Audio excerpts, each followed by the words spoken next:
안녕하십니까. 전광훈 목사입니다.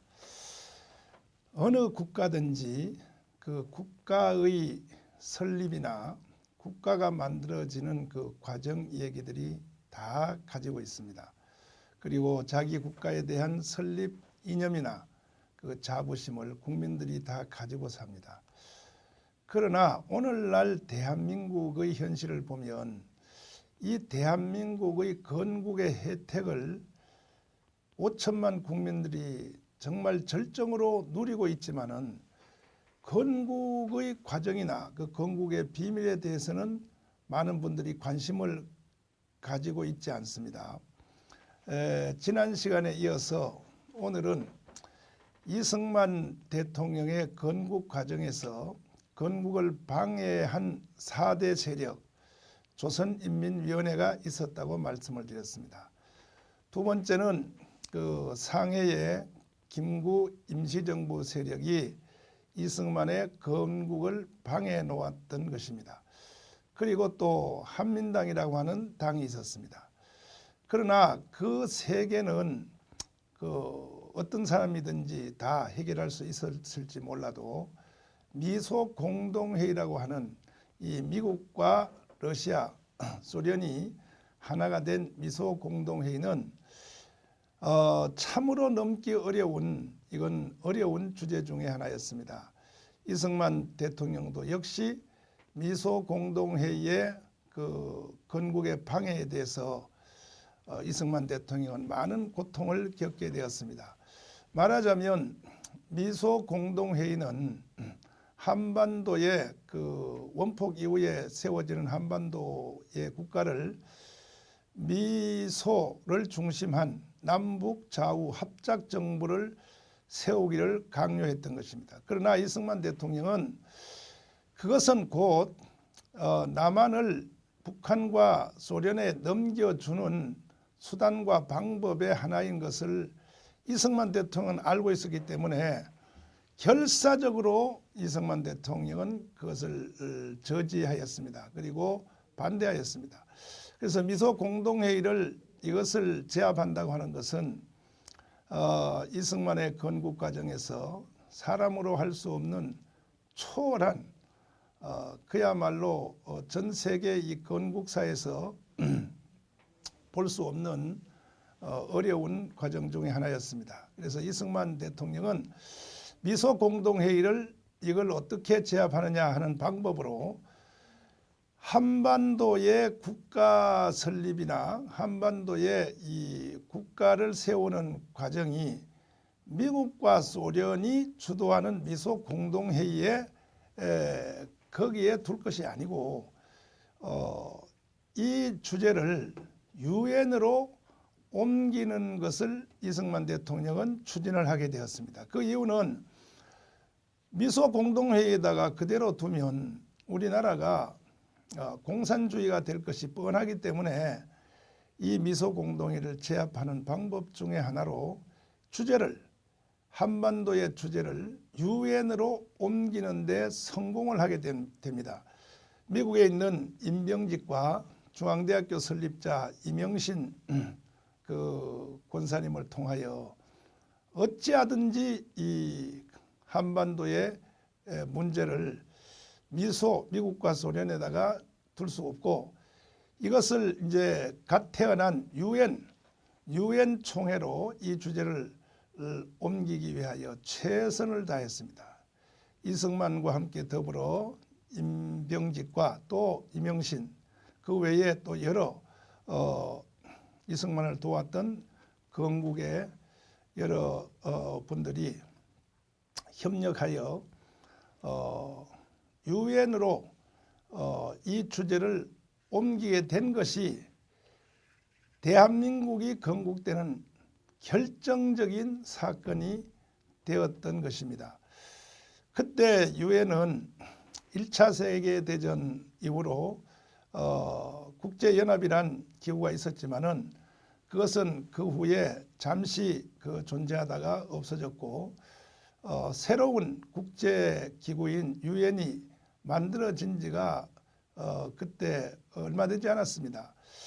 어떻게 보면 오늘날까지도 국제 나라를 대표하는 그 유엔 총회가 있지만은 그 유엔이라고 하는 그 기구가 이 지구촌에 만들어진 것은 대한민국 하나 때문에 그 만들어지지 않았나 할 만큼 역사적으로 유엔이 한반도에 그 기여한 바가 아주 컸습니다. 그리고 그 주제 자체도 바로 유엔이 만들어지자마자 한국의 문제를 다루었던 것이 유엔의 그 지나간 역대 했던 일들 중에 가장 큰 일이 아닌가 이렇게 생각합니다. 그래서 결국은 이제 그 유엔 총회로 한반도 문제를 이관하게 되었고 유엔에서 이제 남북한의 통일선거, 남북한이 다 참여하는 통일선거를 결정하게 되었으며 그래서 미국 소련이 주도했던 이 미소공동회의의 그 모든 권한이 사라지고 이제 유엔이 주관하는 한반도 국가 설립이 시작이 되었습니다.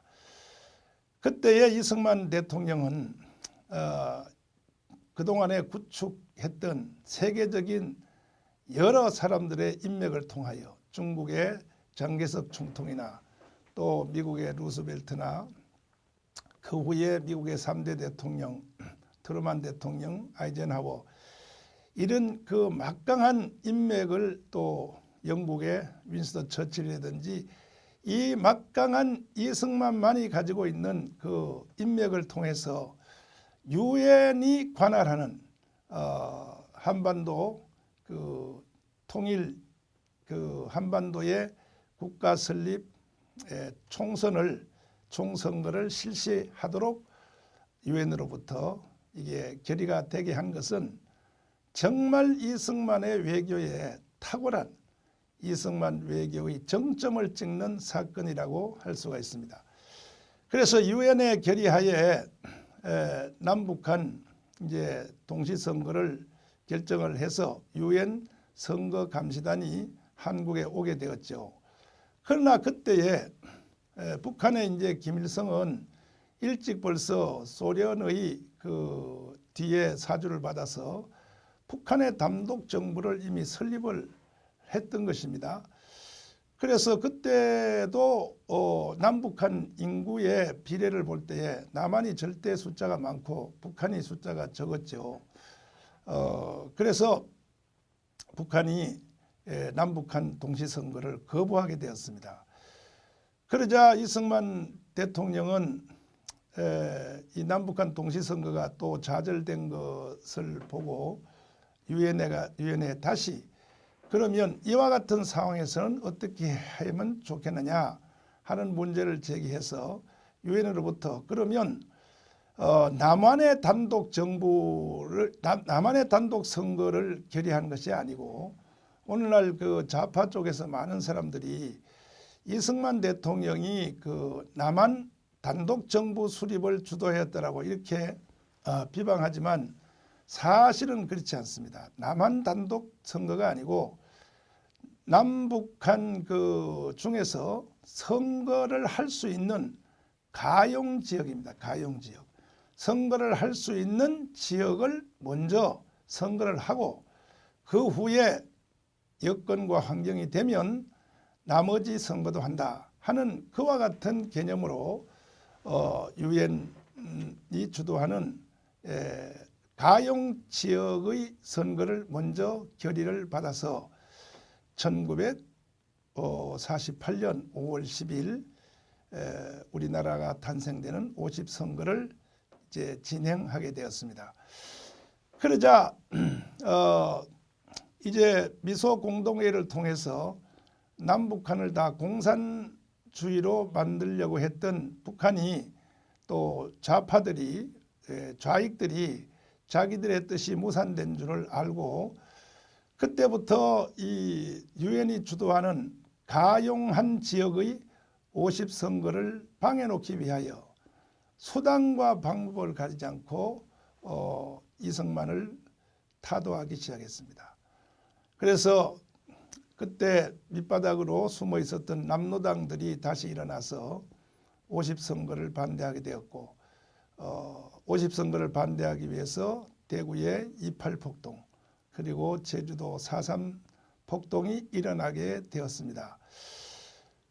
그런데 오늘날 와서 이 청와대를 점령한 이 주사파 정부가 이와 같은 그 역사를 바꿔놓기 위해서 뒤집으려고 마치 그 건국 과정에서 있었던 남노당들의 무력 폭동을 민주화 운동으로 바꾸려고 하는 이러한 있을 수 없는 시도들을 지금 하고 있습니다. 제주도 4.3 폭동도 마찬가지고 또 대구의 28 폭동도 마찬가지고 오늘 아침에 마침 그 조선일보 신문을 보니까 여순 반란 사건에 대해서도 71년 만에 새로 그것을 재판한다 하는 보도가 나왔습니다. 이것은 대한민국 사회에서 있을 수 없는 일입니다. 역사를 바꿔놓는다고 하는 것은 이것은 범죄 행위 중에 하나인 것입니다. 그때에 남노당이 주도하여 일으켰던 여순 반란 사건, 14연대 반란 사건이나 제주도 4.3 폭동, 대구의 28 폭동을 비롯한 이 모든 행위들은 이승만 대통령의 건국을 방해놓기 위해서 있었던 범죄적 행위임이 틀림이 없습니다. 이것은 역사적인 자료가 필요하지 않는 것은 아직도 연세가 90 이상 되신 분들은 살아 계시면서 그 사건들을 지금 증언하고 있습니다. 책이 필요가 없습니다. 아직도 90살이나 95세 올해 연세가 되신 분들은 그때 상황을 청소년 시기에 현장에서 다 목격한 분들입니다. 그럼에도 불구하고 이 멀쩡한 역사적 사실을 뒤엎으려고 시도하는 이런 오늘날 이 주사파 정부의 시도를 보면 이것은 범죄적 행위가 아닐 수가 없습니다. 그래서 저는 올해 한기총 제가 대표회장이 되었는데 이것은 이 시점에 정돈하고 넘어가야 될 주제 중에 하나다 해서 국회에다가 우리 한기총 주도로 대한민국 정체법을 청원을 해서 역사를 바꾸거나 역사를 왜곡시키는 사람들을 처벌하는 대한민국 정체법을 저는 청원을 하려고 합니다.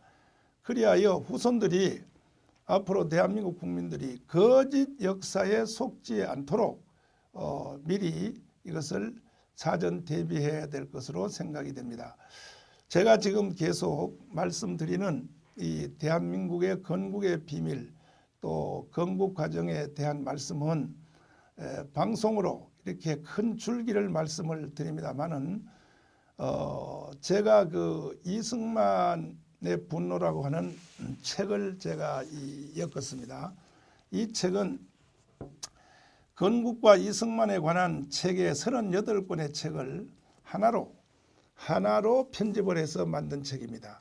그래서 여러분들께서 더 자세한 내용을 아시기를 원하시는 분들은 교보문고나 전국 서점에 가시면 이승만의 분노라는 책이 있습니다. 이 책은 38권의 책을 하나로 만든 책이기 때문에 아마 여러분들이 더 자세하게 알기 원하시는 분들에게 큰 도움이 될 것입니다. 다음 시간에는 이승만 대통령의 건국 과정에서 일어났던 여러 가지 숨은 얘기들을 제가 또 말씀을 드리고자 합니다. 감사합니다.